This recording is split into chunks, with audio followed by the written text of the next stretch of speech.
Bueno, buenos días, ¿cómo están? Muy buenos días, excelentes días. Bueno, estamos con un desfasaje de funcionamiento porque todavía algunas mesas quieren hacer un cierre y unas conclusiones. Nos las extrajimos a Socorro, la fuimos a buscar y bueno, hay una cuestión organizativa que a las 13 debemos desalojar el aula magna, vamos a dar comienzo y se van a ir sumando, sepan comprender ustedes también que van a ir sumándose los de las mesas que están funcionando, que son 2 todavía. Se resistieron y me parece muy bien que no se querían levantar sin hacer un cierre y unas conclusiones. Este último conversatorio que intenta reflexionar sobre de manera teórica sobre las prácticas comprometidas en la participación, está integrado por 3 personas que tienen diferentes perspectivas frente a la problemática. En el caso de Socorro Foyo, es una socióloga que ha trabajado muchísimos años en la Universidad Nacional Nordeste, inclusive en la conformación de la Facultad de Ciencias de Artes, Diseño y Ciencias de la Cultura, con un trabajo fuerte para poder perfilar toda esta área, una persona con una formación muy sólida en el campo de las ciencias cognitivas, específicamente con su tesis doctoral relacionada con los espacios de participación. Así que nos parecía muy oportuno invitarla. Gary Pérez, ahí, el hombre en la mesa, es un militante político muy activo en la provincia del Chaco, actualmente subsecretario de Relaciones con la Comunidad del Ministerio de Educación, Ciencia y Tecnología. A esta altura ya todos los conocemos porque, por su activa participación inclusive en las jornadas. Mireya Marmolejo, una compañera que viene de Cali, de la Universidad del Valle. Ella es educadora popular con maestrías y un montón de formación que se le nota sobre todo en la reflexión y en la manera de hablar, porque ya la van a escuchar, es pausada y cada palabra tiene sentido, aún las más punzantes o las más humorísticas inclusive, porque tiene una capacidad para las dos cosas. Así que ya ellos van a ir presentando cada uno sus experiencias, sus lugares y de dónde nos van a hablar. Vamos a disfrutar entonces de este último conversatorio. Bueno, buenos días a todos y a todas los presentes y las presentes. Bueno, parece mentira llegar a este final tan pronto, porque fueron 3 jornadas muy intensas, pero que la disfrutamos muchos, de cada conversatorio y de los talleres y mesas que pudimos participar. Han sido muy intensas, muy enriquecedoras y sobre todo hemos aprendido muchísimo. Y realmente llegar a este final, bueno, nos llena de satisfacción por un lado y tenemos una carga emotiva importante también porque si algo ha circulado en estos 3 días han sido relaciones humanas muy intensas, mucho cariño, mucho afecto con personas, como muchas veces dijimos, desconocidas hasta estas jornadas y hemos compartido realmente momentos muy intensos. Así que bueno, hay una parte que siempre nos gusta a quienes hemos participado alguna vez por el estudio y la academia, es darle a todo un marco teórico, ¿no? Es decir, cómo de alguna manera podemos darle alguna especie de contenido profundo para darle ciencia, para darle metodología y para tratar de sistematizar el conocimiento y de alguna manera que esto pueda perdurar en una construcción social acompañada desde las prácticas sociales y obviamente desde la academia y el conocimiento. Y en ese sentido, bueno, tanto Mireya acá como Socorro que me acompañan, es para mí un gran privilegio poder compartir este último conversatorio. Así que un poco como para arrancar en esta idea de generar un marco teórico, un poco le vamos a pedir a Socorro que comience con cuál sería el marco teórico apropiado para estas jornadas de participación, cultura y educación. Buenos días, Socorro. Esto no está muy alto para mí. A ver, ahí se escucha bien. Sí. Bueno, antes que nada, entonces también lo mismo que Gary, destacar el clima que se vivió, que se está viviendo en estas jornadas.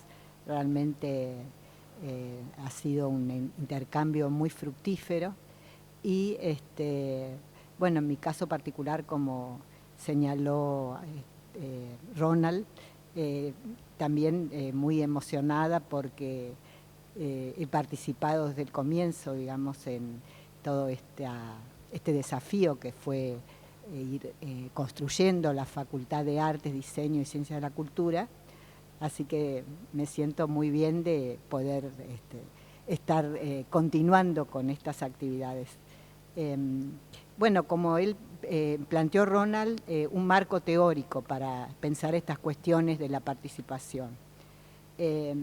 Específicamente lo que yo voy a relatar no abarca todas las formas de participación, sino que tiene que ver con un trabajo de investigación sobre la participación comunitaria en el diseño, la ejecución y evaluación de la política pública. Es decir, la pregunta inicial es: ¿qué pasa cuando el gobierno llama a la participación comunitaria? Y en ese sentido,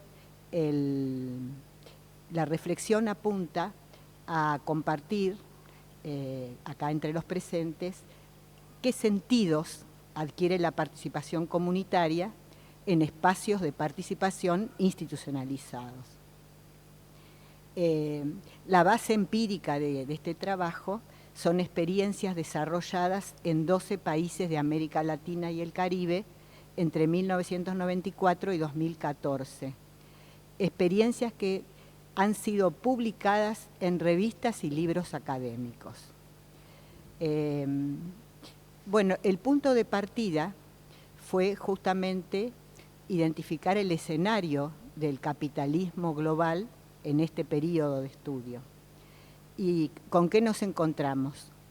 Con ese capitalismo da cuenta de una mayor concentración de la riqueza, primacía del capital financiero, posesión de los medios para la reproducción de la vida, aumento de la automatización a través del uso de nuevas tecnologías y el discurso de los grandes medios generando un conformismo hacia el modo de vida consumista.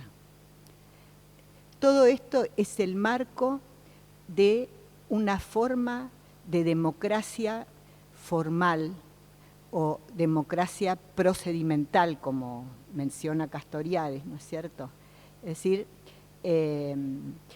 justamente esta génesis de la democracia, que es la participación del pueblo, está borrada de significado, ¿no es cierto? Pero ante este escenario también tenemos que tener en cuenta la interpelación de movimientos sociales y redes comunitarias frente a esta situación. ¿A quién interpelan estos movimientos y estas redes? Al Estado, demandando ampliación de derechos, al modelo productivo por la falta de trabajo, el desarraigo, la ruptura de lazos sociales, al sistema económico por la mercantilización de las relaciones sociales, a los entramados político-legales que manipulan el acceso al agua, a los intereses empresarios que depredan los recursos naturales.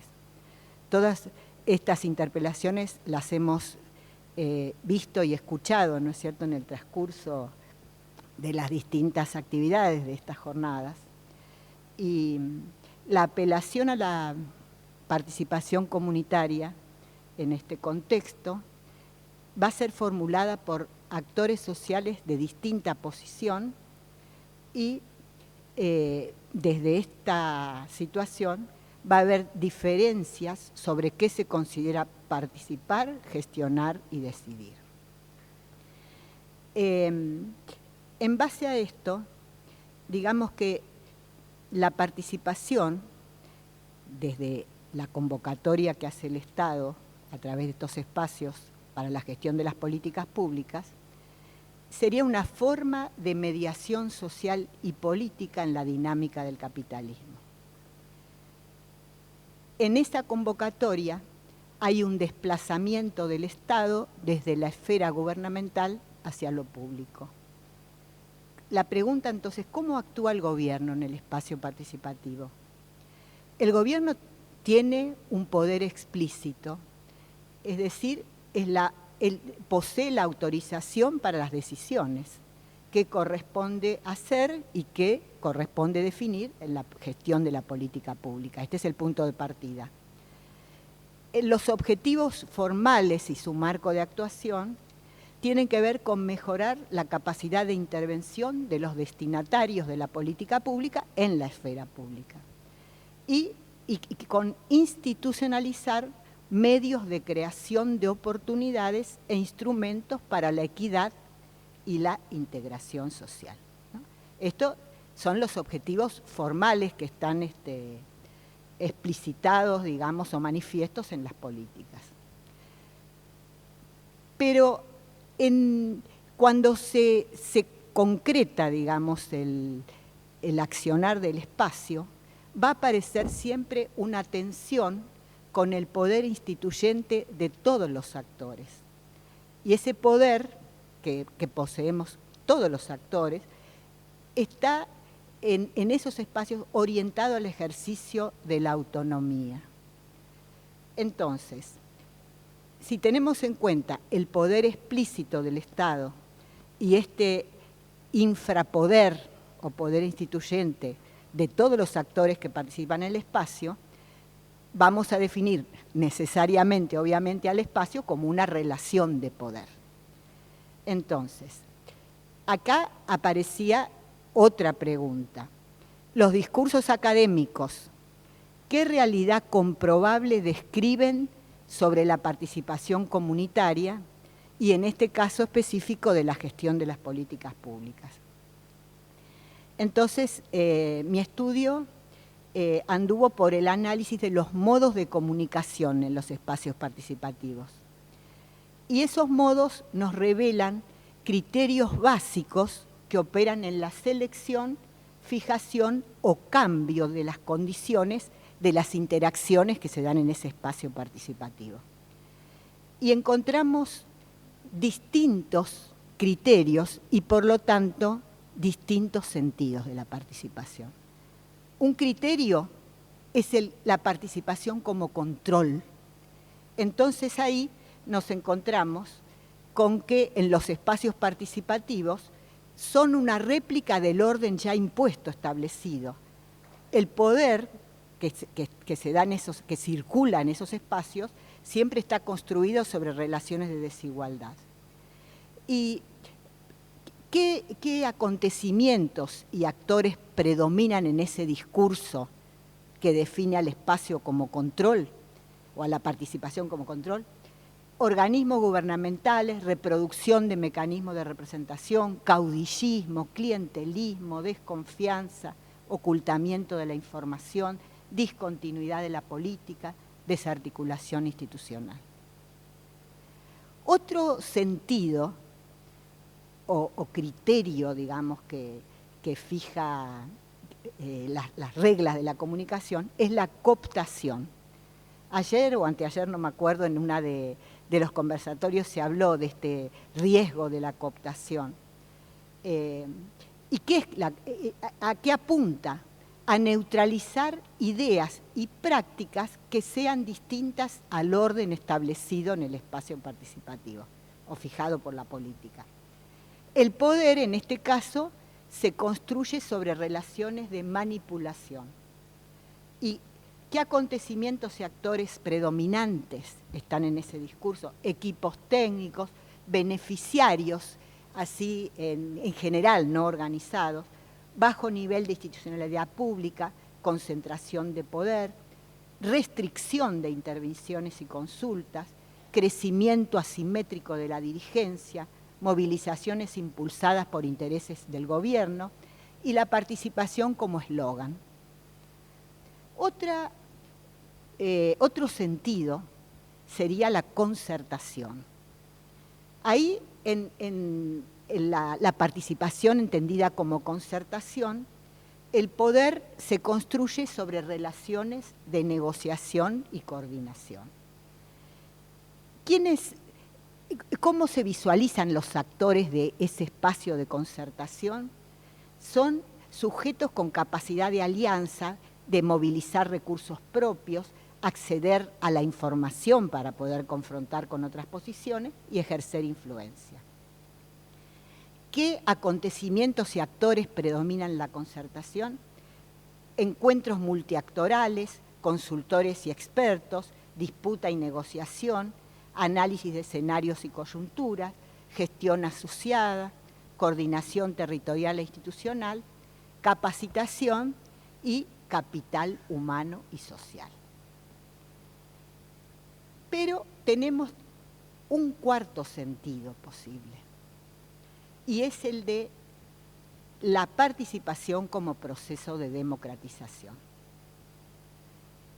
En este caso, el espacio se caracteriza por las visiones múltiples y las perspectivas de ruptura y de emergencia de lo nuevo. Es decir, por promover y hacer emerger capacidades de aprendizaje. El poder, en este caso, se va construyendo en mutualidad o en paridad. Búsqueda de condiciones de igualdad, fortalecimiento de proyectos, capacitación de los sujetos para organizarse e intervenir en las decisiones públicas, deliberación y prácticas de autogestión. ¿Qué acontecimientos y actores predominan en el discurso de la participación como democratización?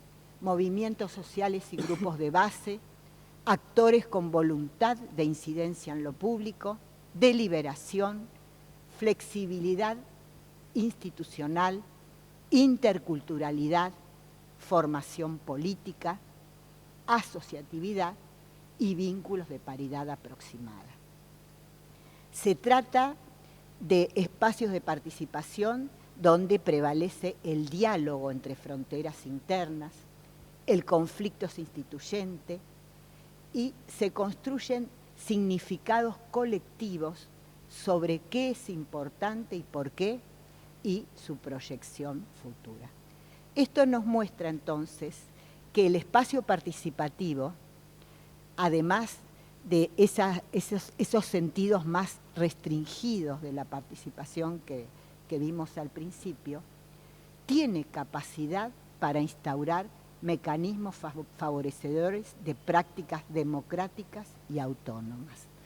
Es decir, un hallazgo importante de este trabajo que, como les digo, analizó 15 experiencias en distintos países latinoamericanos, desde México hasta la Argentina, recorriendo toda la columna vertebral de nuestro continente,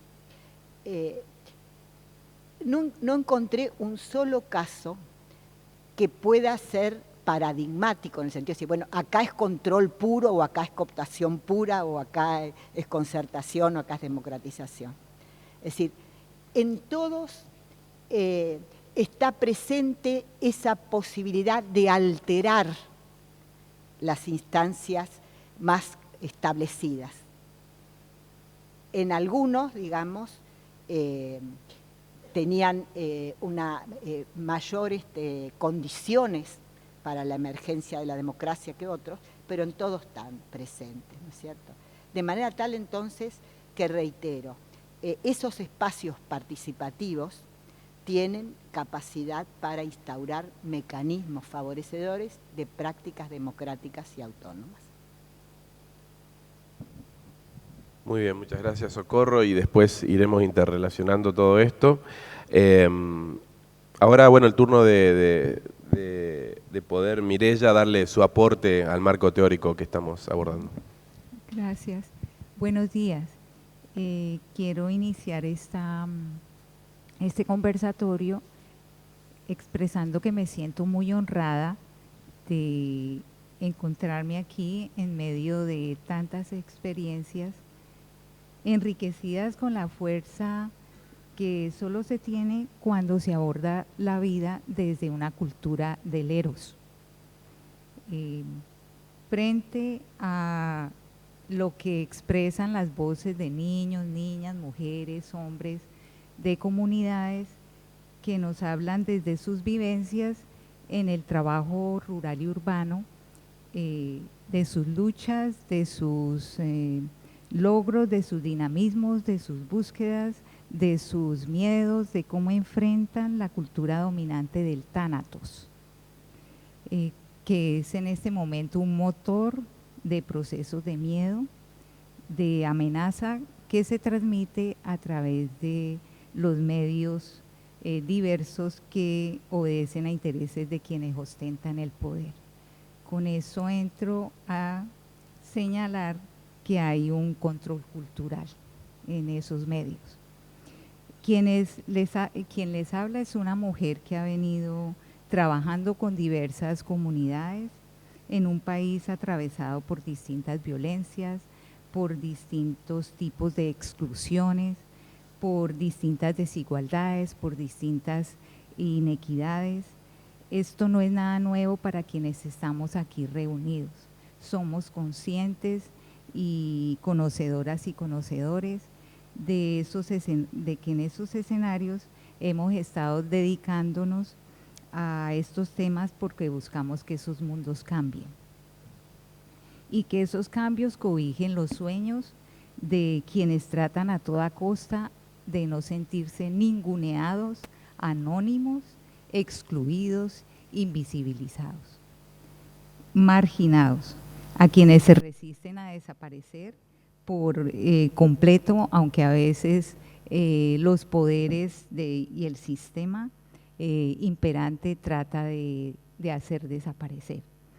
Entonces, de repente hay una gota que brota, que humedece una semilla, y que esa semilla germina en medio de condiciones agrestes. Y ese germinar en esas condiciones agrestes nos muestra que lo aparentemente vacío, como en un desierto, está lleno de posibilidades. Y aquí me pongo un mojón en este punto que tiene que ver con las potencialidades y las capacidades de los sujetos y de las personas con quienes nosotros estamos trabajando. Con esto también entro a nombrar tanto escenarios como denominaciones a quienes se facilita, se orienta, se atiende. Nominaciones que también recibimos quienes estamos vinculados a estos trabajos.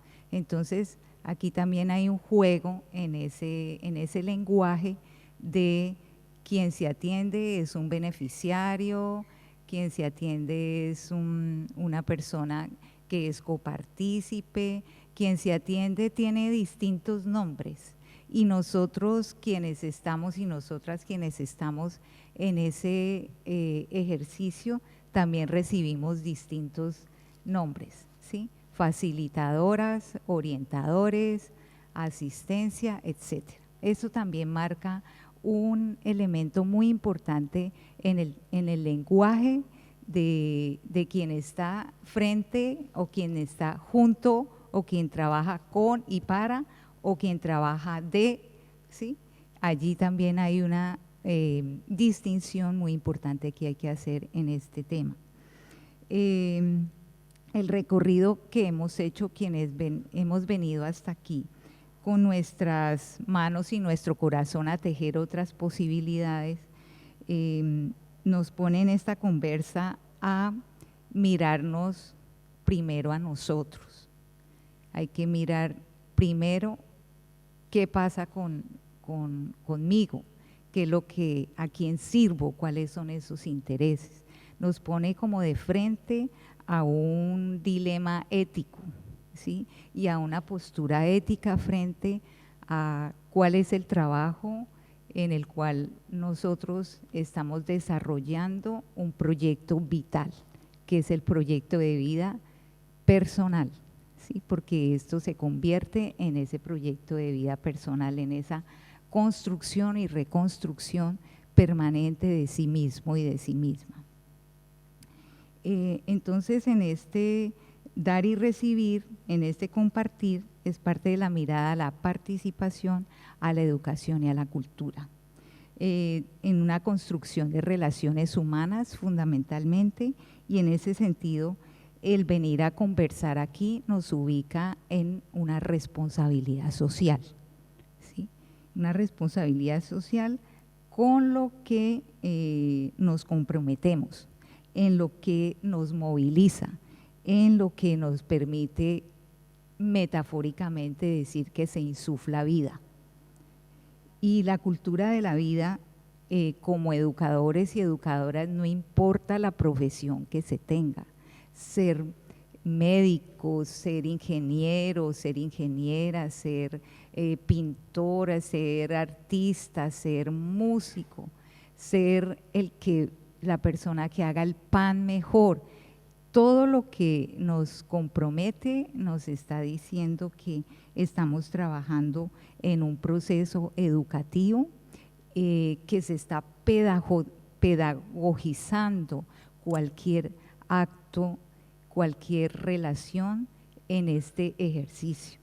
Y esa pedagogización tiene que ver con asumir las diferencias, asumir las diversidades, asumir coherentemente los caminos para hacer posible los trayectos, para hacer posible las paradas, para hacer posible los silbatos de tren, que ayer nos hablaba Germán, que ese cha-cha-cha del tren tiene un sentido para las personas porque hay un lenguaje muy diverso para conectarse con su pertinencia, con su contexto. Entonces, en ese sentido, también aquí juegan los lenguajes con los que nosotras y nosotros trabajamos con y para la gente. Entonces, aquí hay un tema muy importante que tiene que ver con eso que llamamos la cotidianidad de la vida, ¿sí? Porque esa cotidianidad de la vida tiene que ver con ese enganche en los modos en los cuales la gente reconstruye, y hay unas estéticas de la vida y una poetización de la vida en medio de todas esas imágenes que vemos que son a veces de carencia, porque entramos a veces a hacer unas miradas como de necropsia, ¿sí? La necropsia es que hay alguien que está muerto y ya no hay vida, y luego entramos a ver por qué esa vida ya no está, pero no vemos esa historia y esas potencialidades de lo que se perdió para una zona, para una región, para un país, de lo que podía dar esa persona. Entonces voy a asumir la metáfora de las imágenes tal como lo plantea Lichín, que es un oráculo de hace 5.000 años, que también esto lo tienen los pueblos originarios de América, los mayas, mexicas, aztecas, quechua, chibcha. De estos pueblos, lo que se ha descubierto de ellos y que nos muestra el modo de organización y de creación a través de sus cosmogonías. Entonces son también esos otros oráculos. Entonces esas imágenes me permiten hacer hoy la pregunta por esas cosmogonías que tienen los y las jóvenes, ¿sí? Los adultos, los ancianos y ancianas, los niños y las niñas. ¿Cuáles son esas cosmogonías que hoy se están construyendo? ¿Sí? Y sobre las cuales nosotros estamos haciendo unos procesos de investigación o unos procesos de aportes a unas transformaciones de unos proyectos de vida, pero cuáles son esas cosmogonías que se han construido y cuáles son esas perspectivas que en un mundo en constante cambio, preguntas que nos retan a indagar sobre otros aspectos en ese cotidiano de la gente. Entonces, como dijo Jesús Martín Barbero, un investigador de estudios culturales, hay que hacer preguntas nuevas a hechos viejos, ¿sí? Y nos hacemos preguntas nuevas hoy a hechos viejos. La marginalidad, el no reconocimiento, la situación de la mujer, etcétera. Entonces, ¿cuáles son esas preguntas nuevas a hechos viejos? Y conversa y reconocer en las prejornadas y en estas jornadas, voy a plantearlo como que hablan esas imágenes. Entonces, la primera imagen es sintiendo y pensando el camino andado por otros y otras, y yo. Y la primera es esta frase: tenemos la carita de feliz cumpleaños porque íbamos a tener la EFA. Palabras de Karina Encina, graduada en el 2011 y ahora estudiante del profesorado. María Salazar, mujer mayor que quería estudiar, pero no podía ingresar por ser mayor de edad y tampoco podía participar en una asociación por la misma razón. La edad como impedimento, la edad como impedimento a seguir estudiando. Y Karina, la edad como impedimento para que su sueño terminara. El recorrer las experiencias en la zona del Gran Chaco, las escuelas de la familia agrícola, la CEFA, las voces llenas de fuerza de una niña de 14 años que se enfrentó y se puso cara a cara con el miedo al poder autoritario, a quien tomaba la decisión de aprobar o desaprobar, quién podía seguir construyendo un sueño, seguir estudiando, seguir cualificándose y luchar por su alcance, graduarse de maestra. Este acto de romper las cadenas de opresión, de rebelarse con B larga y de revelarse con B corta, ¿sí? Verse a sí misma y descubrirse transformando sus mecanismos de opresión internos, ¿sí? Soy chica, soy pobre, no lo puedo lograr y soy una mujer. Desató otras capacidades en esta chica y lograr que con el apoyo de maestros y maestras se tuviera en este momento la escuela EFA con tecnicatura, con profesorado en la zona de General San Martín, que para la gente era Zapallar, pero que luego las decisiones administrativas la nombran General San Martín. Entonces esas imágenes nos hablan y nos interpelan de quiénes son los que deciden en dónde debe estar la escuela, quién puede y quién no puede estudiar, quién puede seguir su sueño y quién no lo puede hacer, ¿sí? Hasta dónde están los límites de quienes ostentan un poder y a propósito un poder prestado, ¿sí? Asunto que se contrasta frente a la visión del pensamiento de los abuelos como, comillas, dice la visión, ustedes van a tener tiempo de cambio, tiempos nuevos, deben prepararse, ¿sí? Y en ese sentido plantean nuestras denominaciones, nuestros nombres, los nombres propios nos los pusieron otros, ¿sí? Y los llamaron con apellidos ballena, tiburón, petizo, por broma, ¿sí? Los funcionarios del Estado, pero no reconocen su cultura, ¿sí?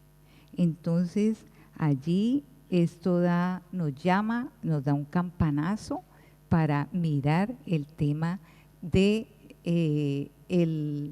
las capacidades de las personas frente a los poderes, ¿sí? Segunda imagen, la comunidad como todos y todas, y esto implica salud de los ecosistemas. Las experiencias conversadas que nos muestran un medio y un fin, la cultura biocéntrica, el cuidado de la vida en un ejercicio permanente que supera las reglas matemáticas del modelo eficientista, homogenizante y hegemónico del desarrollo, se suman saberes y haceres, asuntos que son producción ancestral, que no pasan por las matemáticas, ¿sí? Ancestral, que se comparte sin patentes de por medio. La participación, entonces, las prácticas culturales que nos interpelan con la diversidad y multiplicidad de poderes que tienen distintos relatos en esferas de la vida. Y ese es otro elemento en este tema de la teoría y la relación, porque no podemos hablar de ella sin la relación de esa teoría práctica. Entonces, son relatos dominantes de primer orden internacional, de segundo orden a nivel nacional, y ese relato de segundo orden a nivel nacional va bajando hasta que llega a los sujetos, ¿sí?, en sus distintos espacios de accionar cotidiano. La casa, la familia, el barrio, la escuela, el trabajo, la relación con otro, la vida del amor, la vida del disfrute, lo recreativo, etcétera.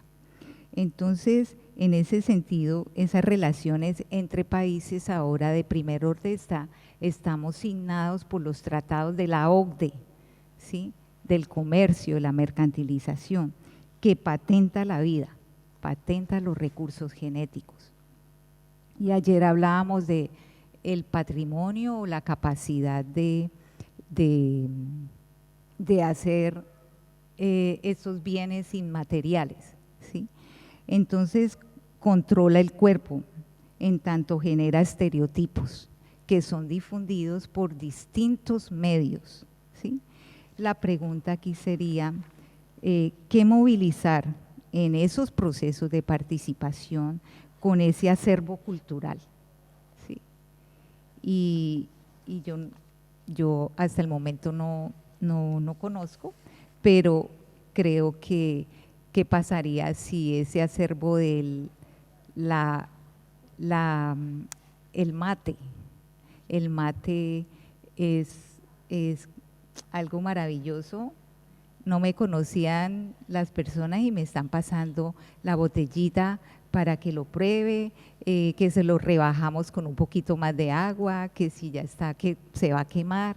Entonces es algo de una conexión tal y que está tan arraigado que cada uno y cada una de ustedes anda con un termo y la bolsita y anda con todas esas objetos que hacen posible juntarse con un otro y con una otra, a pesar de que no se reconozca y no sepa ni cómo se llama, pero nos junta el mate. Como tomémonos un tinto, seamos amigos, ¿sí? Es un poco allá en Colombia. Y ahí está esa pregunta, ¿qué de eso nos moviliza desde la participación? Y la tercera imagen es los que vienen de la academia, preguntan, escriben y se van. ¿Qué nos vas a dar a cambio? ¿Sí? En la conversa con las experiencias de la investigación acción participativa, sentí el peso del estatuto con el que se presenta a quienes llegan a un grupo, lugar, territorio con un bien, que es un programa, es un proyecto, es un encuentro, es un evento. Este asunto nos da un campanazo de que entramos en una comunidad sin pedir permiso, ¿sí? Entramos sin pedir permiso, consideramos desde la racionalidad en la que hemos sido formados o deformados,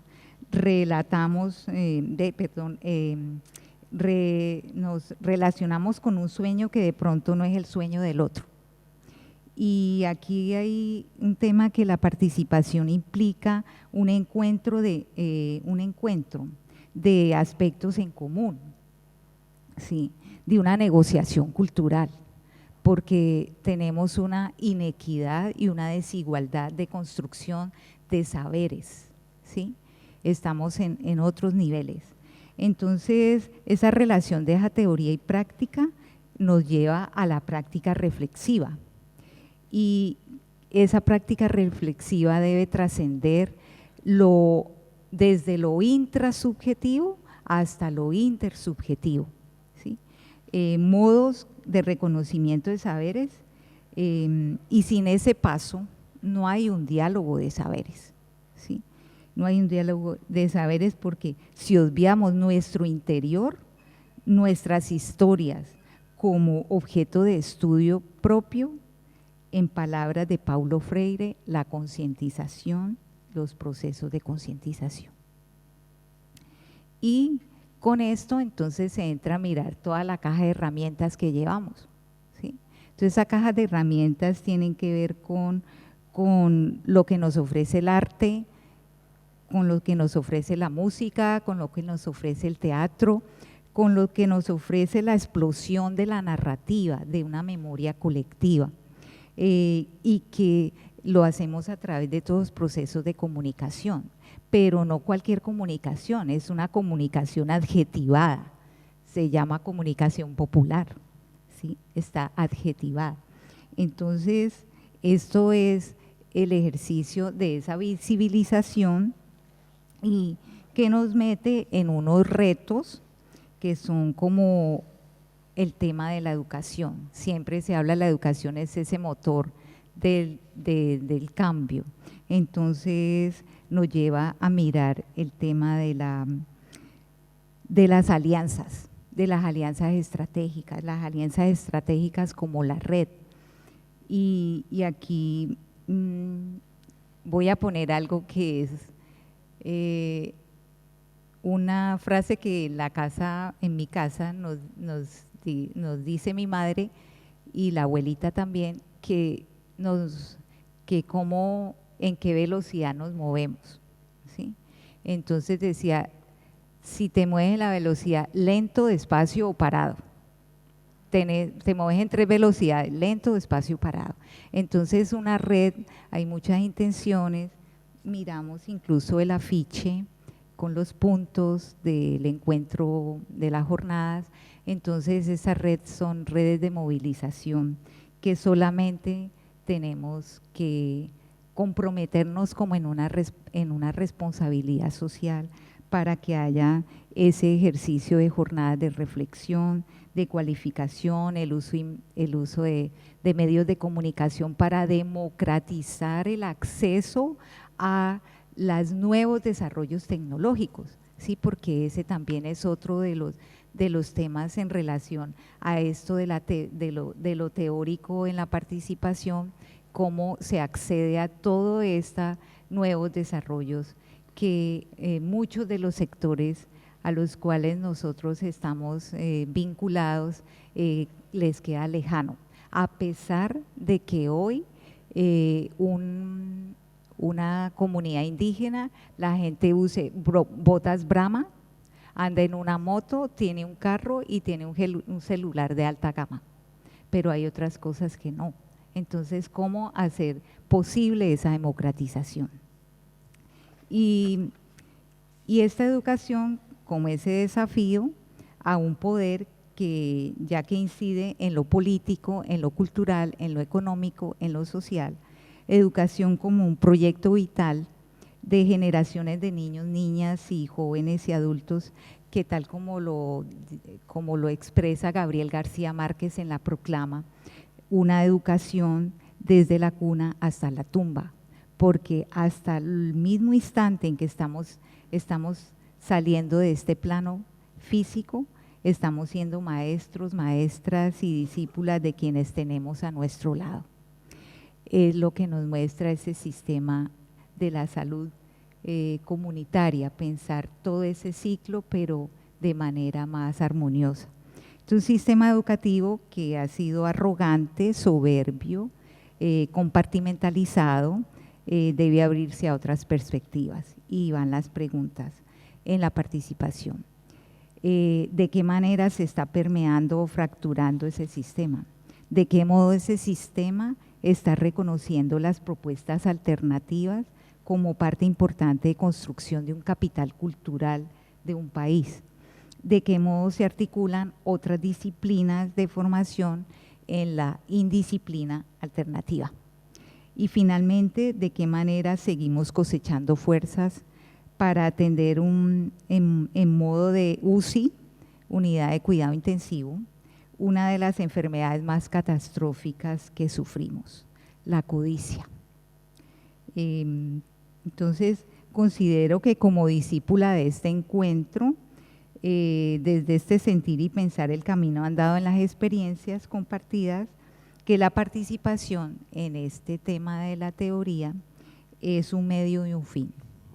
Un medio porque se participa por algo, por un beneficio, ¿sí? Porque ahí hay una pasión que mueve a algo. Y un fin porque la participación es deseable. Gracias.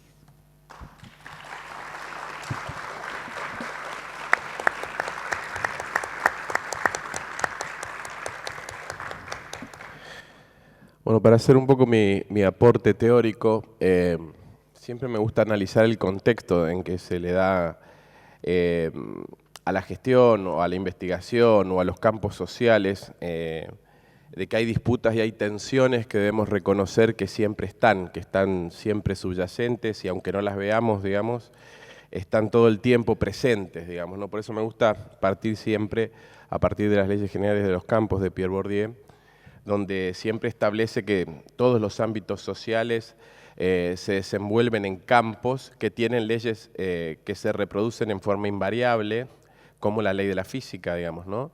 En ese sentido, es que hay dominadores y subordinados, digamos, y que siempre el subordinado intenta subvertir ese orden establecido y el dominador, contrariamente, intenta disciplinar o resignificar la lucha del subordinado para seguir manteniendo ese orden.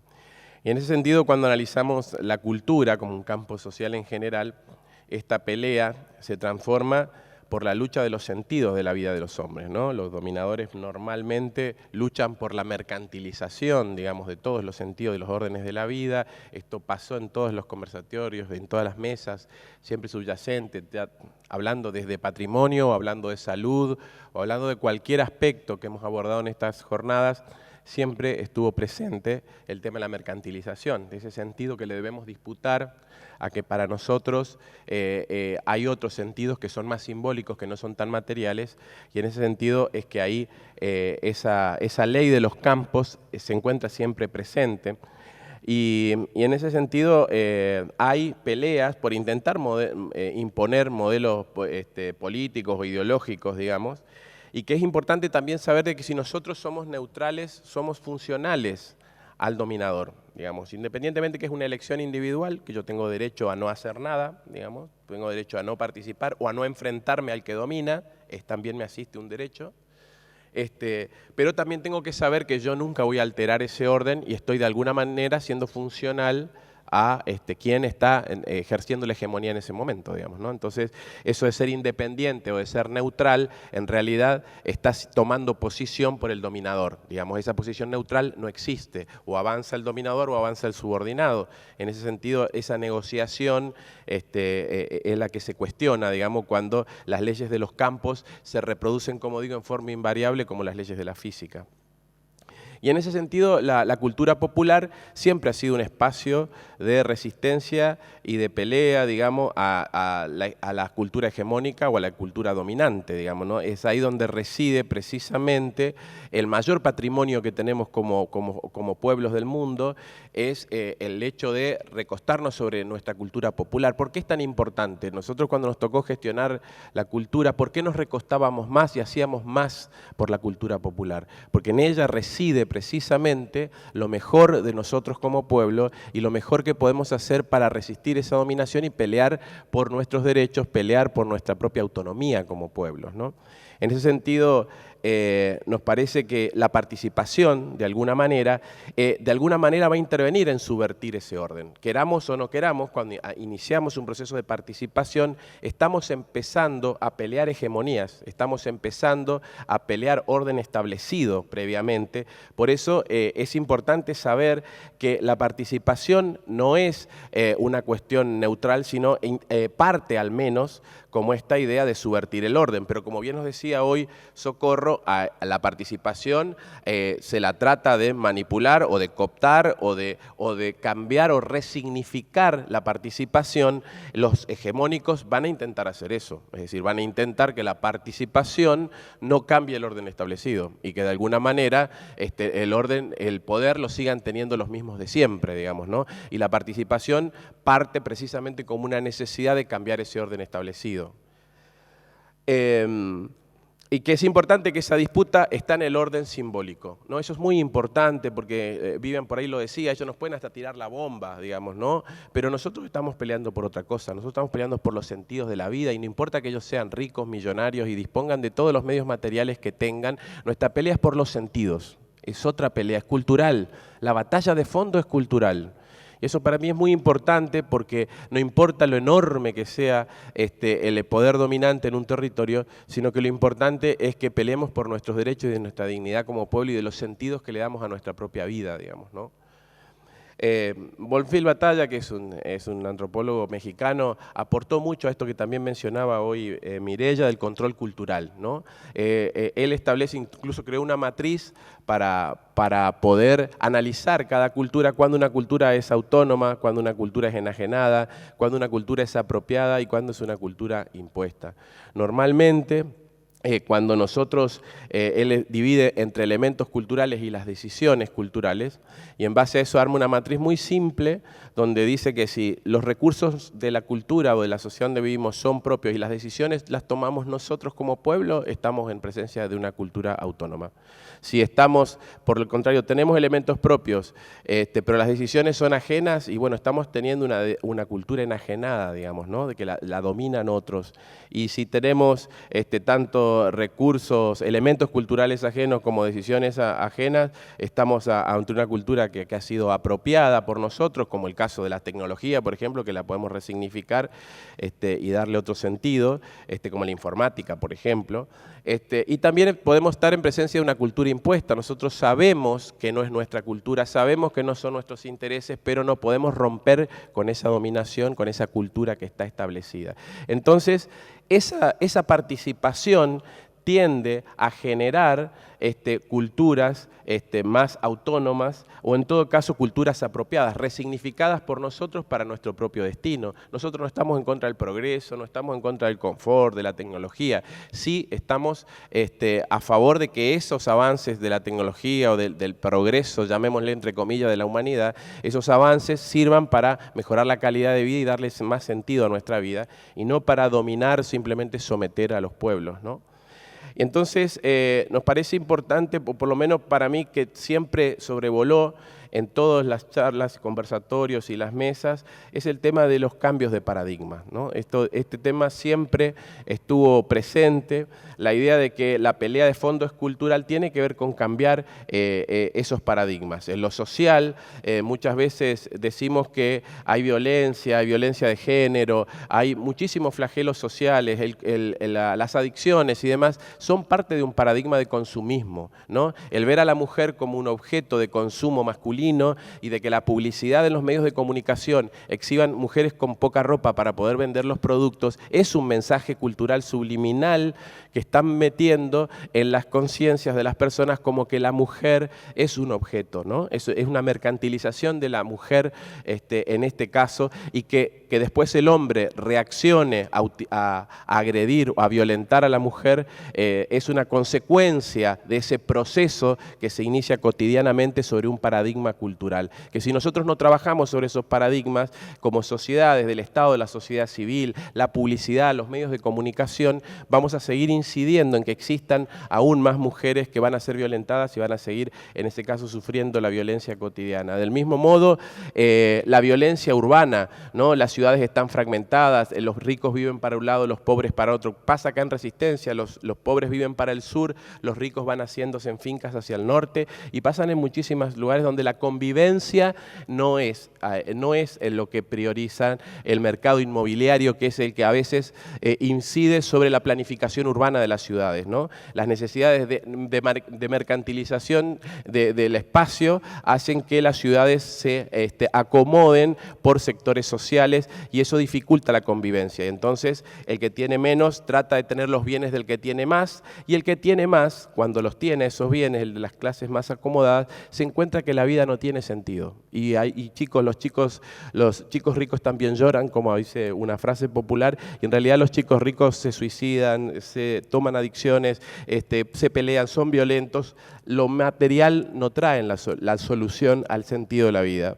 Por lo tanto, el secreto por lo que tenemos que trabajar como sociedad es por encontrarle ese sentido, ¿no?, a la convivencia en comunidad, y eso nos parece muy importante, que hay que pasar a eso. Lo vimos también cuando tratamos un conversatorio tan técnico como parecía la de patrimonio, ¿no?, y donde ahí quedó claro, así cerrando, la necesidad de patrimonializar las prácticas sociales como para la humanidad, ¿no?, de la vida cotidiana, de lo precario, no solamente lo material, no solamente el edificio, no solamente la fiesta, que es una foto de lo que se produce en este momento, sino que sea un patrimonio vivo, ¿no?, que sea un patrimonio con sentido. Y en ese sentido, bueno, en la apertura también lo decía, yo creo mucho en la comunidad organizada. Esta idea de que el mundo se ha dividido por mucho tiempo en capitalismo y marxismo, o en socialismo y capitalismo, y me parece que hay una tercera posición necesaria, que hay una idea de que el gobierno es una cosa, el Estado es otra y la sociedad civil es otra, y que hay que tratar de establecer diálogos en ese sentido, que el Estado sirva como mediador dentro de esa sociedad civil con el poder real, digamos, ¿no? Que el poder real muchas veces los medios tratan de simplificarlo, de naturalizar que hay un orden establecido, no hay un poder real, sino hay un orden establecido, y el poder lo tienen los políticos, y ellos son los que hacen todas las macanas y las porquerías de la sociedad, y como que el poder real no existe, digamos. Y tenemos que diferenciar que a veces hay un gobierno que tiene el Estado, pero no tiene el poder. No determina las condiciones de vida de la sociedad, sino normalmente las corporaciones económicas, el poder económico es el que determina las reglas de juego de esta sociedad y determina cómo vivimos, cómo sufrimos, cómo morimos, qué comemos, qué estudiamos. Eso lo determina el poder real, no lo determinan el gobierno. El gobierno puede mediar con el Estado para intentar cambiar ese orden y esas relaciones de poder, digamos, ¿no? Entonces, me parece importante que tengamos en cuenta que esto existe a la hora de disparar procesos de participación. También me parece muy importante recuperar la filosofía de Kusch del estar siendo americano, ¿no? Él plantea como filósofo que el hombre americano es diferente al hombre occidental europeo, digamos, ¿no? Que incluso la racionalidad europea de separar el ser del estar ha producido que él sea capaz de pensar que él puede ser sin contexto, sin medio ambiente, sin naturaleza. Kusch plantea que el americano, y la sabiduría está en los pueblos andinos, él ha hecho mucho estudio en los pueblos andinos, aymaras y demás, plantea de que no conciben la existencia del hombre. Ellos, el ser y el estar es lo mismo, es estar siendo. Ellos no conciben la existencia de la humanidad sin su medio ambiente, sin su entorno. Entonces la reserva incluso de la humanidad como filosofía de vida para preservar el planeta, la vida, en esto, donde conviven varias teorías y varias corrientes, como la alegremia de Julio, como tantos ejemplos que han dado acá en este encuentro, tienen que ver con eso, ¿no? Tienen que ver con la idea del estar siendo, con el contexto, con el ambiente. El que no lo leyó a Kusch, realmente lo recomiendo, porque él reivindica cada uno de los aspectos del origen, de las raíces del hombre americano. Me parece muy importante rescatarlo. Y también en cuenta a la hora de analizar en síntesis los procesos participativos, muchos plantearon, bueno, ¿quiénes participan? Tenemos que ver quiénes son los que realmente participan. Para que un proceso participativo sea tal, es necesario que estén todos los actores, y remarco todos los actores. Es decir, cuando yo analizo un territorio, yo no puedo decir yo selecciono quién va. Cuando yo ya empiezo a seleccionar, ya no estoy haciendo un proceso realmente participativo, porque estoy omitiendo parte de la realidad, parte de lo que influye en las relaciones y en ese campo que estoy analizando, porque ya hay un campo social específico en el que voy a intervenir. Por lo tanto, tienen que estar todos los actores, aunque sean los representantes, no digo todos individualmente, ¿no? Pero sí digo, si hay agricultores, deberá haber un representante de los agricultores y deberá estar la policía y deberá estar el representante del Estado y el docente, y representar en un estado participativo, en un proceso participativo a todos quienes están involucrados en el territorio. Otra cosa muy importante es que el saber es compartido. Bueno, Julio nos dio una clase de eso al inicio en el conversatorio, ¿no? Diciendo que todos sabemos, todos aprendemos, todos enseñamos. Eso es muy importante, que el saber no viene del que está enfrente con el micrófono, ni siquiera en este momento, digamos, ¿no? Que estamos acá en las jornadas. El saber lo tienen todos y de hecho yo tengo una muy pequeñita parte de la realidad. No puedo disponer de toda la realidad es una construcción colectiva y en tanto no estemos el universo, desconocemos parte de la realidad. Por eso es muy importante esto de que estén todos los actores en los procesos participativos. La segunda cuestión me parece importante a la hora de analizar es la necesidad de organización. Esto estuvo sobrevolando y alguna intervención tuvimos ayer por la idea de que ¿qué nos pasa? Que tenemos que organizarnos. Siempre la humanidad se ha organizado para poder avanzar, para poder tener derechos civiles, para poder tener derechos del trabajo en general. Siempre ha habido organización y lucha. Porque la lucha a veces trae como también un ruido, porque muchas veces se asocia la lucha a la violencia, digamos, ¿no? A la lucha de la violencia armada o a cualquier acto de violencia. Pero en realidad la lucha es una disputa, digamos, ¿no? Hay conflicto, por tanto el conflicto, va a haber una lucha, una disputa de intereses, y que es importante abordar este conflicto, ¿no? Con diálogo, primera cuestión del diálogo. Y algo muy importante que nos pasa en Argentina, creo que es muy importante, la escucha. Yo creo que no nos escuchamos. Normalmente, incluso en la sociedad, hay muchísimos cursos de oratoria, hay muchísimos cursos de discurso, cursos de que lo que yo digo, de lo que yo quiero hacer. Ahora, díganme ustedes cuántos afiches de escucha conocen, cuántos cursos de escuchas hay. No hay, digamos. Normalmente, incluso en estas jornadas, se sienta uno a decir lo que quiere decir, viene con su rollo armado, te lo baja el rollo, y si vos le decís algo en contra, te dice, no, pero yo digo que... Entonces no hay escucha. Y eso es indispensable para el diálogo, que podamos escuchar al otro. Y otra cuestión muy importante es que admitamos, aunque sea remotísimamente, la posibilidad de que el otro puede tener razón, de que quizás yo soy el equivocado, aunque sea remotamente, si soy humildísimo, como dice Ronald, y si somos humildísimos, aunque sea admitamos la remotísima posibilidad que el otro tenga razón y yo esté equivocado. Por eso me parece también parte a la hora de sentarnos en un escenario participativo, de dialogar y de reconocernos, ¿no? Y que en esa escucha hay una negociación también, ¿no? En los escenarios participativos yo pude ver cómo una persona que creía cuando llegaba a ese escenario que su problema era prioritario, al conocer el problema de los demás o la situación de los demás, se corrió y dijo, no, esto es más urgente, digamos, esto me parece y yo voy a ayudar a resolver primero este problema y después iremos por el mío. Eso también empieza a hacernos funcionar como comunidad, me parece muy, muy importante a la hora de estos escenarios participativos. Y también lo dijo Ronald y lo dijeron varios en algunas mesas, de que siempre vamos por los consensos, ¿no? Pero por un proceso democrático son muy importantes los disensos, ¿no?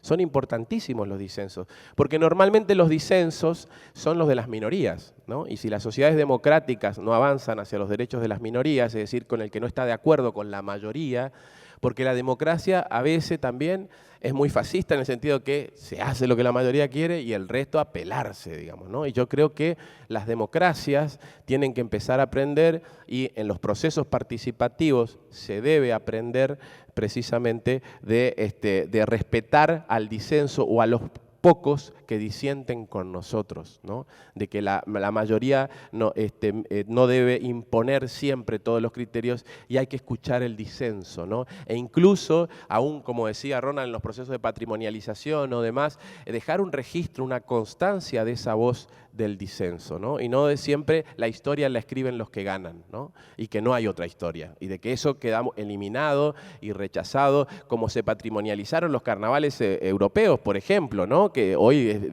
hay carnaval de Venecia, qué lindo, qué hermoso, cuando los carnavales se hicieron para enfrentarse por un día el pueblo podía burlarse del gobierno, digamos, podía rebelarse al gobierno, estaba todo permitido, y eso está casi borrado de la historia de los carnavales, ¿no es cierto? Y bueno, tiene que ver con que se lo patrimonializa de otra manera, entonces aún esa rebeldía popular debió haber sido registrada y que por los relatos, por suerte, hoy sí existen, está registrado, pero en el relato oficial muchas veces no está presente, ¿no? Bueno, en síntesis, hasta acá, digamos, es como... ¿Cómo? Perdón.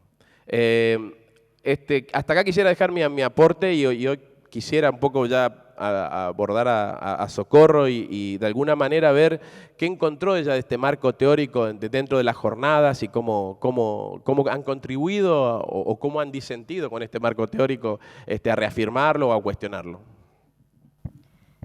Bueno,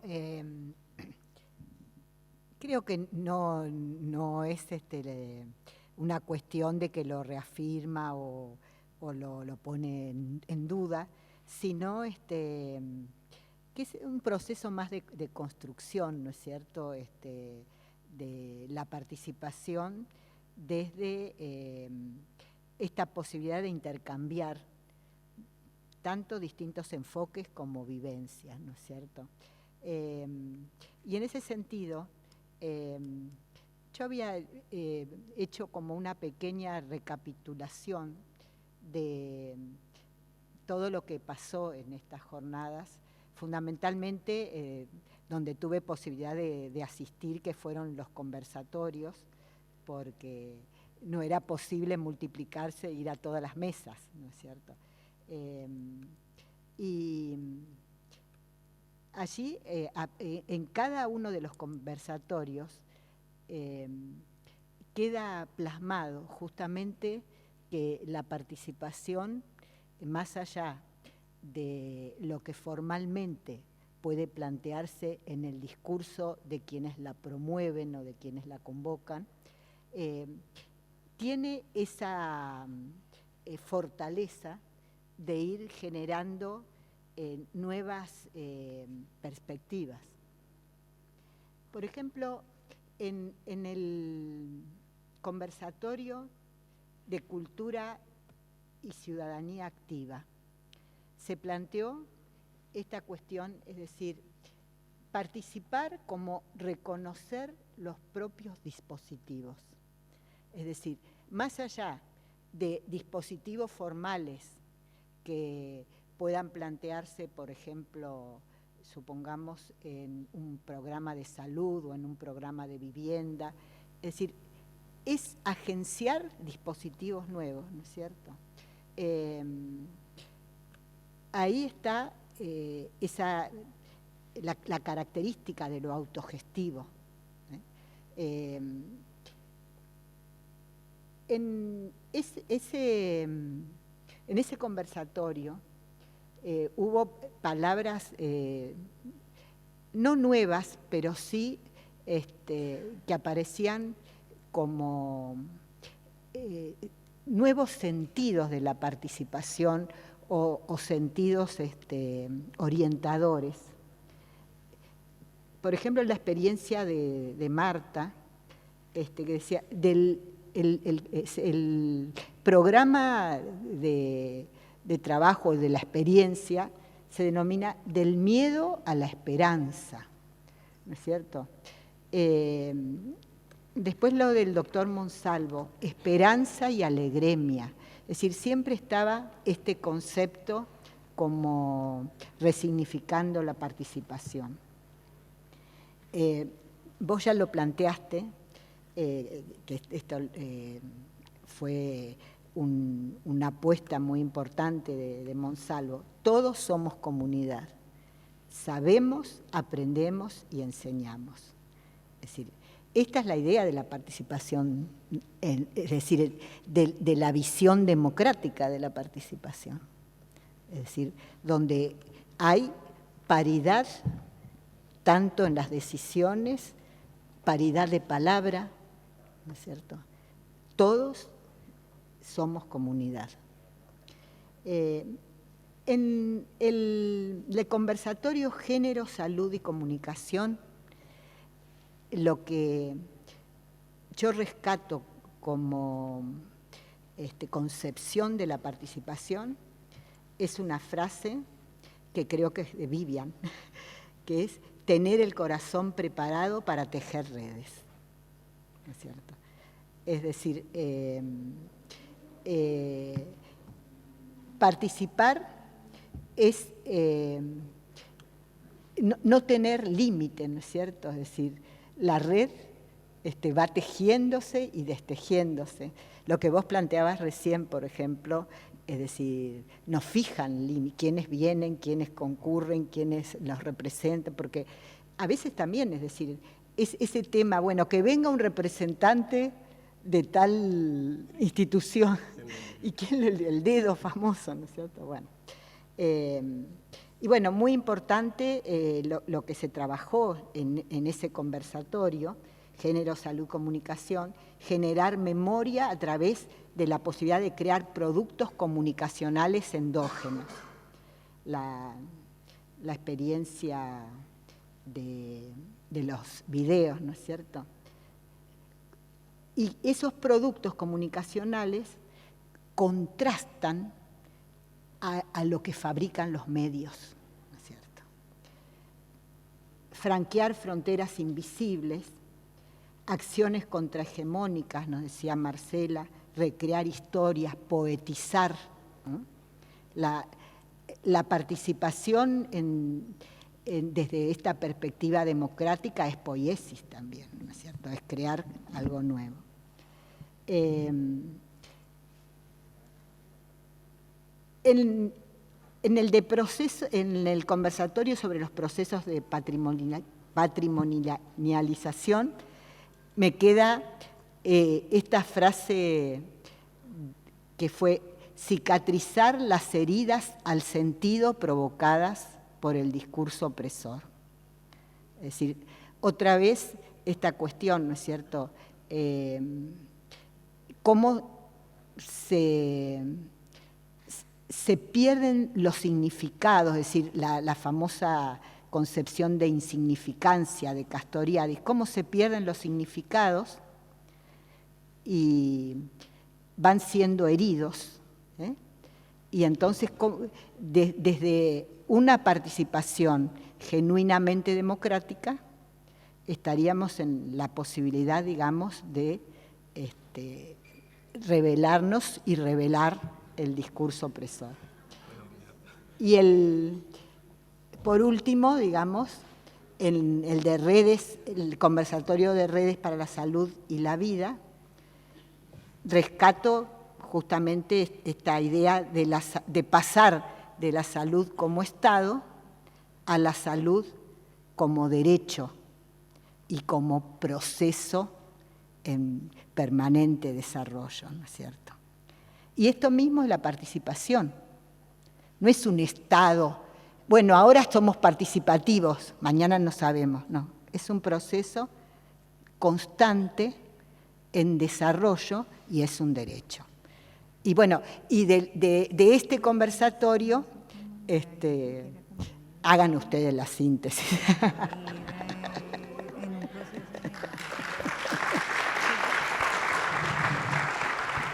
Mira ya. Bueno,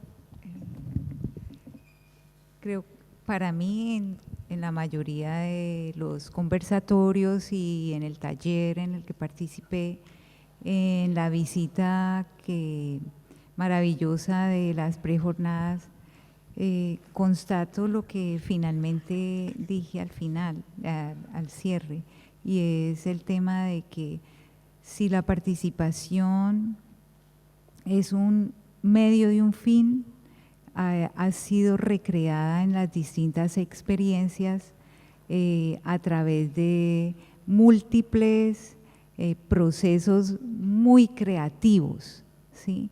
Que están invocando las capacidades creadoras de las personas con las cuales se está desarrollando los procesos y que también hacen de esa práctica y de la vida cotidiana un espacio fundamental para poder articular todo estas acciones que permitan hacer procesos de reflexionar sobre la realidad y volver sobre ella, ¿sí? Entonces, en cada uno de estos espacios se presentó cómo tomarse la vía pública a volver esto la vida pública con jóvenes que le están diciendo no al miedo a las balas y que en vez de un arma se cuelgan una guitarra, ¿sí?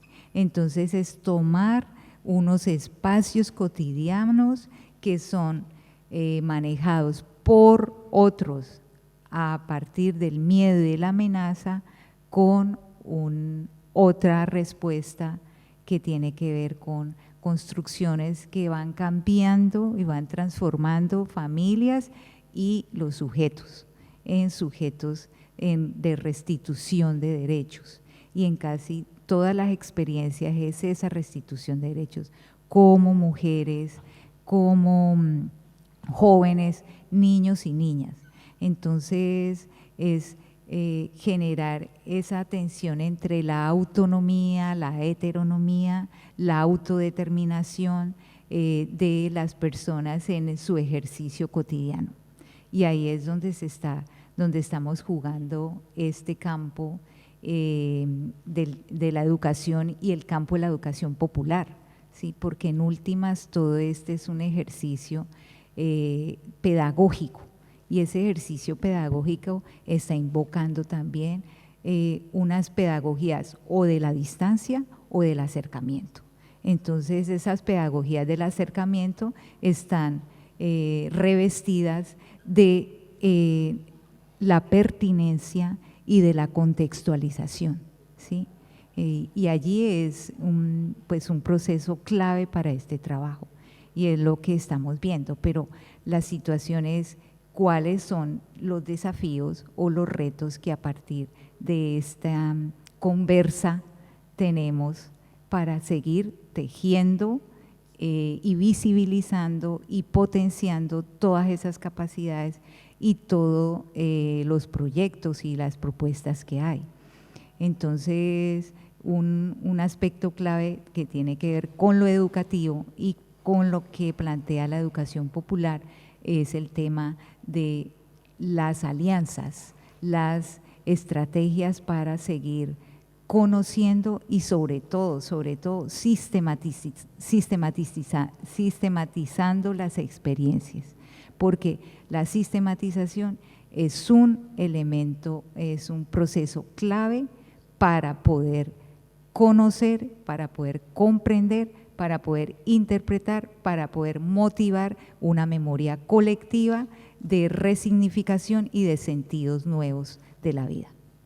Gracias.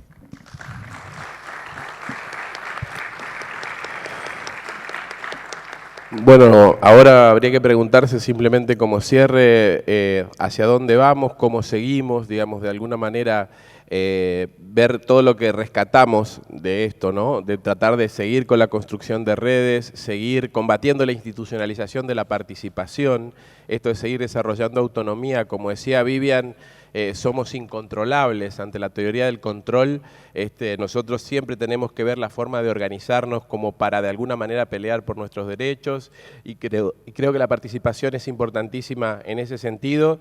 Creemos que hemos construido muchas relaciones humanas, que acá hay mucho capital social y que se va a poner en juego y que hay un compromiso, lo hemos charlado con Federico, de intentar que este proceso se pueda sostener en el tiempo, que no sea simplemente un evento. Vemos de qué forma, estaremos seguramente reuniéndonos con el decano para ver de qué manera podemos planificar la continuidad de esta idea.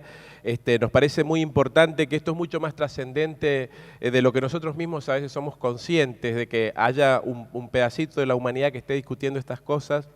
Es sumamente importante que mientras exista uno de nosotros preocupado por las injusticias del mundo, porque como decía también mencionó a Ernesto, digamos la mayor enfermedad es la injusticia social, y mientras sigamos creyendo que nosotros podemos contribuir a mitigar esa injusticia, creo que es válido, bien vale la pena el esfuerzo y de que nos sigamos reuniendo.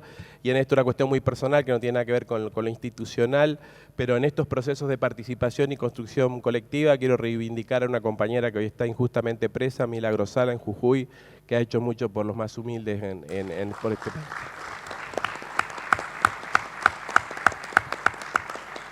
Muchísimas gracias al decano, muchísimas gracias Ronald, Marcos por esta grata idea, al equipo de la Dirección de Convivencia y mi subsecretaría y a todos ustedes sin el cual esto no hubiese sido posible. Muchísimas gracias y hasta el próximo encuentro.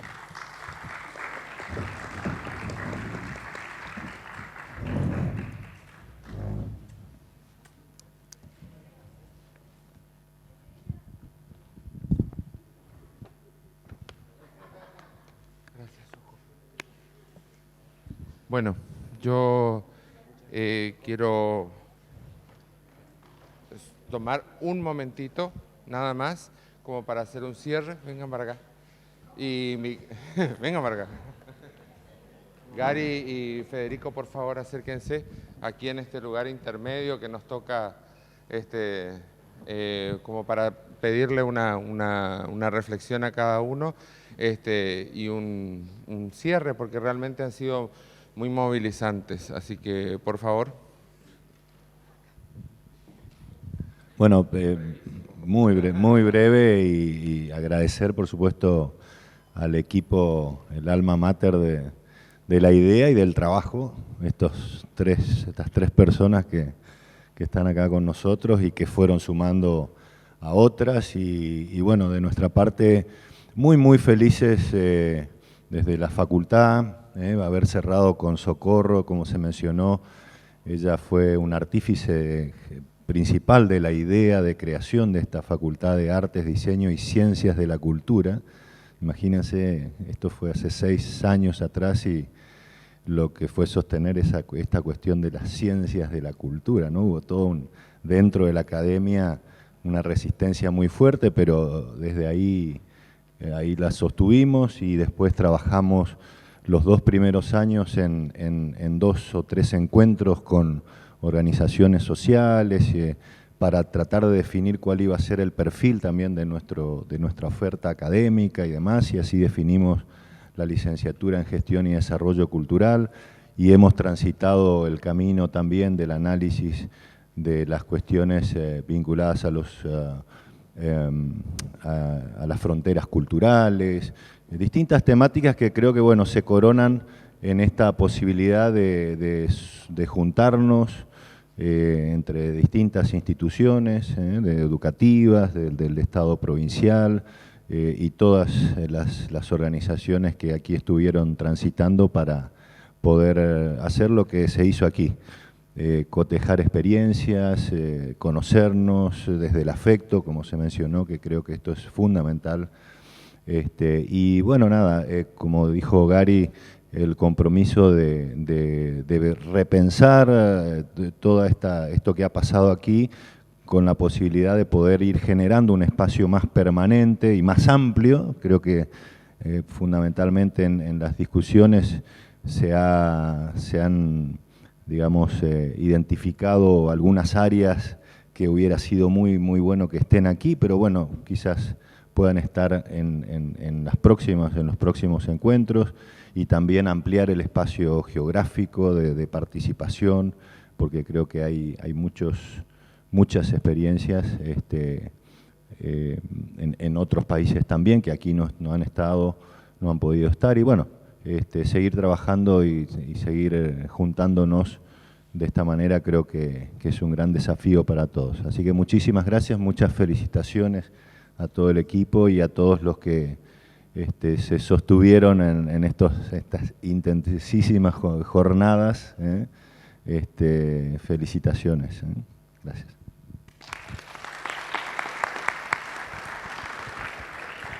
Bueno, un poco ya lo dije, me olvidé de agradecer a los trabajadores de la UNE, de la universidad y de la FADIC en particular, que siempre trabajar entre dos instituciones es muy complicado. Hemos tenido otras experiencias y realmente esta fue muy buena, de haber podido compatibilizar intereses y de trabajar. Es un gran desafío y un compromiso esto de que el Estado con la universidad y la comunidad pueda trabajar. Así que lo vemos con una gran ilusión. Sabemos que este no es un trabajo urgente, pero es muy importante, ¿no? Que siempre a veces lo urgente tapa lo importante, pero es sumamente trascendente, así que esperemos que los que nos sucedan, porque sabemos siempre los que estamos en función política, que hoy estamos y mañana no sabemos, pero esperamos que esto se apropie, que sea una política de Estado y se logre sostener en el tiempo, ¿no? Y esperamos que ustedes demanden cuando nosotros no estemos para que esto se siga realizando. Y muchísimas gracias a todos.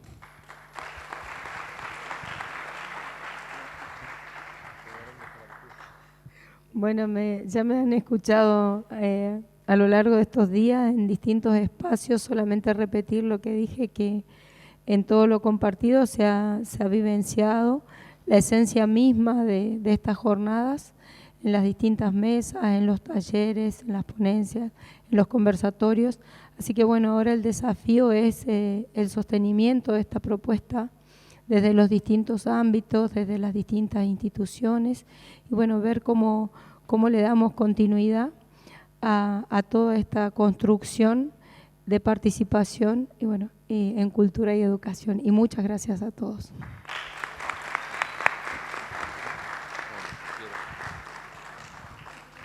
Bueno, yo quiero agradecer principalmente que la vida me encontró con gente como esta y con ustedes. Tengo la cabeza y el corazón lleno, así que esto es muy, muy importante. Creo que en las jornadas lo que nos hemos permitido es ampliar estas fronteras que nos hemos trazado como sociedad a lo largo de toda nuestra cultura. Entonces se pueden ampliar estas fronteras de los que trabajan en el territorio, se han ampliado las fronteras de los que trabajamos desde la academia, se han ampliado las fronteras de los que trabajan desde el Estado. Creo que en esta forma de permear, esta manera que hemos ido de construirnos cajas, podamos empezar por lo menos a armar una caja redonda, donde lo tangencial sea cada vez más frecuente, porque eso permiten los círculos, ¿no es cierto, Vivi? Así que, bueno, muy, muy, muy contento. Ha sido, como dijeron anteriormente, muy difícil el trabajo en conjunto, lo que refuerza que tenemos que seguir trabajando para que sea cada vez más complejo y no más difícil. Muchas gracias.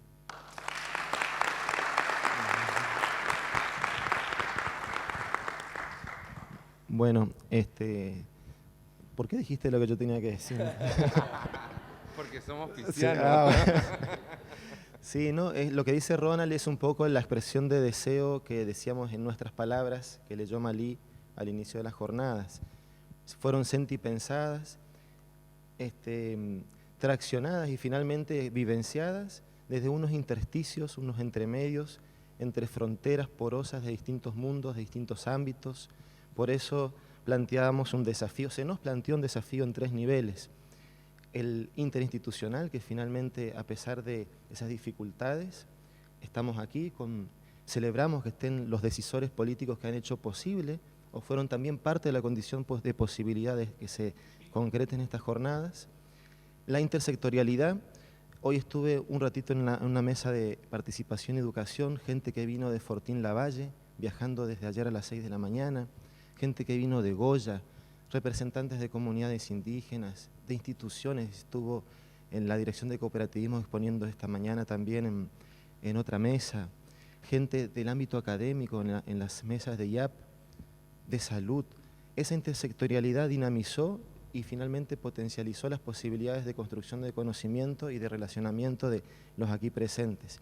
Y por otro lado, que también se habló en varias mesas, en varios conversatorios, la difícil tarea de construir y de vivenciar y de aprender en la transdisciplinaridad. A veces una mala palabra dentro de las academias duras, las ciencias duras, pero nos posibilita vernos con el diferente de cara a cara y dejarnos permear por el diferente. Bueno, eso, y además del cansancio, mucho agradecimiento a todos los que se quedaron, a los disertantes que vinieron a sumarse a una causa, a una lucha, en el sentido, sí, que vinieron sin cobrar honorarios, vinieron cama adentro, se quedaron los 3 días, así también como las experiencias que vinieron a contarnos y a compartirnos sus saberes, sus logros, sus dificultades. Y por último, si me permiten, quiero compartir con ustedes una brevísima anécdota relacionada a estas jornadas, que algunos ya la conocen, pero a mí me emocionó mucho y creo que resignifica este espacio, esta construcción de memoria que hablaban en la mesa de Ronald, Germán, que mandó un mensaje muy bonito hace un rato, ya camino a Asunción, y Mónica. Esta construcción de memoria necesaria traerla desde el presente. Estábamos aquí el miércoles con Malí, esperando que llegue Ronald y Germán, acomodando las sillas, porque traían 100 sillas de plástico, porque pensábamos que en la apertura iba a haber 1000 personas acá, que si bien estaban inscritas, fueron rondando, ¿no? No sé si les pasó alguna vez en algún acontecimiento de participación. Sí. Entonces estábamos como trayendo las butacas hacia adelante para poder ir metiendo las sillas que traía el fletero. Mientras acomodábamos las sillas por allá con el ayudante del fletero, el fletero vino y se paró acá y miraba para todos lados. Entonces yo lo veía como, miraba mucho, o sea, con mucha observación. Entonces yo me acerco y me dice, ¿qué es este lugar? Y bueno, le digo, el aula magna de la universidad, un lugar icónico para la cultura del Chaco, para la historia del Chaco. Acá sucede, acá viene el gobernador, sí, viene el gobernador, sí. Y mira, sí, ¿y eso qué es? Me dice. Los que no lo vieron, pueden mirar ese mural. Y bueno, entonces le cuento lo poco que yo sé del mural de la masacre de Margarita Belén. Y sigue mirando, me dice, sí. Eso fue tal cual así. El marido de mi mamá murió ahí. ¿Sí? Y mi mamá estuvo en lo que hoy es el Museo de la Memoria. Un señor con una dificultad para hablar y muy sencillo. Después fue y se paró y estuvo allá como 15 minutos, ¿no, Malí? Mirando cada detalle. Porque me dice, y ese que está, sí, el otro hizo todo el trabajo, ¿no? Ese que está ahí es el cura, sí, le digo, al lado está el médico, mira vos, cómplices, dice. ¿Viste? Bueno, toda la historia que tiene el borramiento del cura en ese mural, después la trama de luchas judiciales para reponer la imagen del cura en ese lugar. Y bueno, fue muy fuerte, la verdad, porque él lo contó, decía, todo eso que está ahí es lo que me contó mi mamá. Ese que pintó sabía lo que estaba pintando. Entonces yo les conté ahí que la que pinta esto es la mamá de uno de las víctimas de la masacre de Margarita Belén, ¿sí? La mamá de un chico entrerriano. Me parece que esa anécdota también fue como un augurio de lo que iba a suceder aquí. ¿Sí? Empezamos poniendo las mesas con... Después me deja la tarjeta no dice ni el nombre, o sea que no sé ni quién es. Pero dice, ¿cómo te llamas? Mauro, me dijo. Y tenía una tarjeta que dice fletes al interior. Pero bueno, ¿cómo los encuentros posibilitan estas cosas? Volver a mirarnos hacia atrás, hacia adelante, hacia adentro. Así que bueno, nuevamente muchas gracias a todos. Y si llega a haber una segunda jornada, quiero venir a participar y no organizarlas. Así me permite.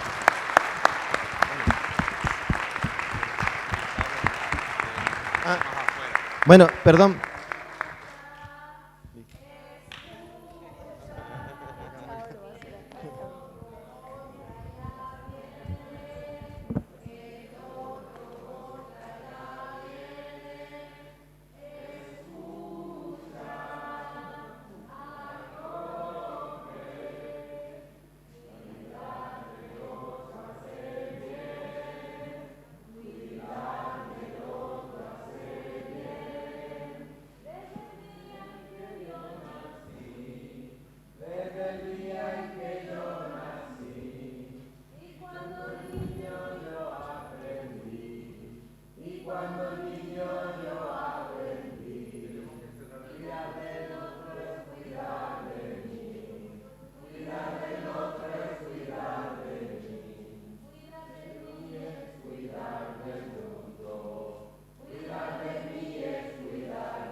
La camioneta.